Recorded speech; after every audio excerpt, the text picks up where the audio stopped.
What is fight, flight and freeze? Mental Health by NATALIE RINEHART.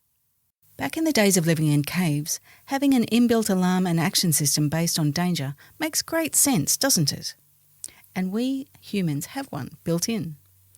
So, if we're being chased by something dangerous, for instance a tiger, our body would activate to either be able to fight the threat or run away fast, flight.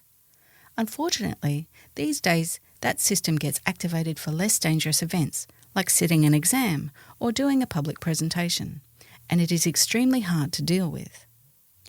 Going into fight, flight or even freeze all starts in the amygdala, which is deep within the brain. If we think about how our brains developed over our evolution, it is in the ancient part of the brain from early humans and not all that logical processing that we have developed over time with our frontal cortex. Once that button is pushed, a myriad of activities happen within the body, thoughts and emotions. The amygdala tells the hypothalamus to get the adrenal glands to release adrenaline and cortisol. That is the cue to the rest of the body that we need to move up to top gear and get moving.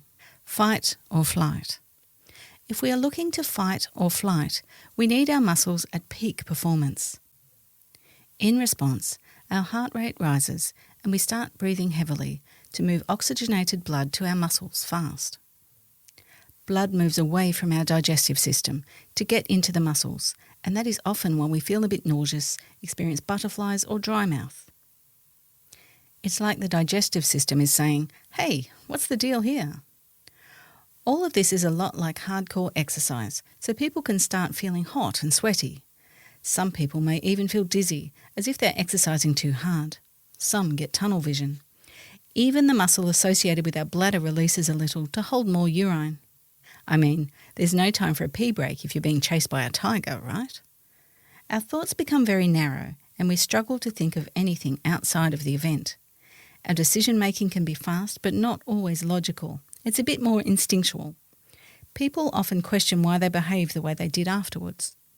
Emotionally, we tend to either respond in an anger-based way, mild frustration, anger through to rage, or the fear-based way, worry, anxiety and fear through to panic.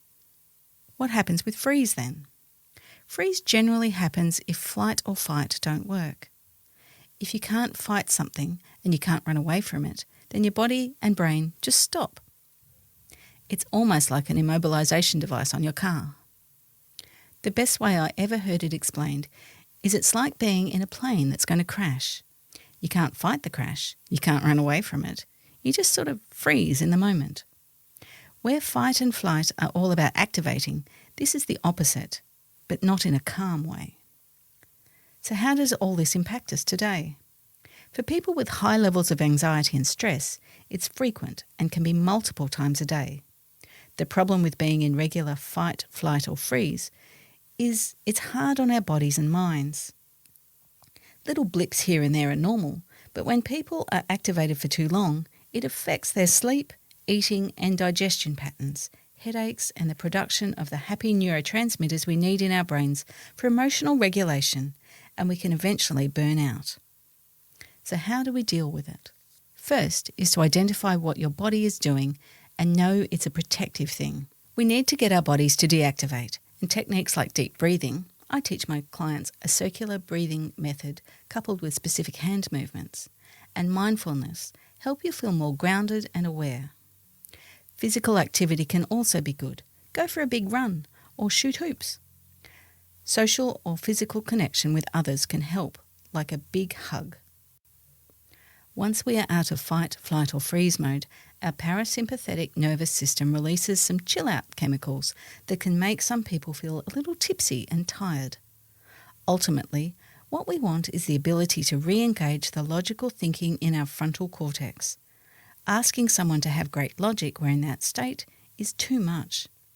Help them deactivate first, then you can have a more logical discussion. It's like asking a car to drive forward when the gears are stuck in reverse. It just can't do it. Experiencing fight, flight or freeze at times is evolutionarily programmed into us. However, If you or your loved ones are in that state a lot of the time, whether it's trauma-based, anxiety or other causes, you do need to act. Otherwise, the nervous system becomes so wired that it is hard to deactivate, which is what happens for people with PTSD and other ongoing mental health conditions. Until next time, folks. Natalie Reinehart is a young person and family counsellor/life coach and author.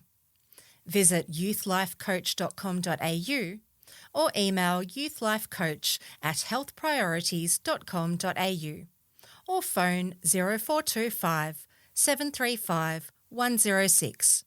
Advice in this column is of a general nature. This story was read by Rebecca Rose. Sandy Miller.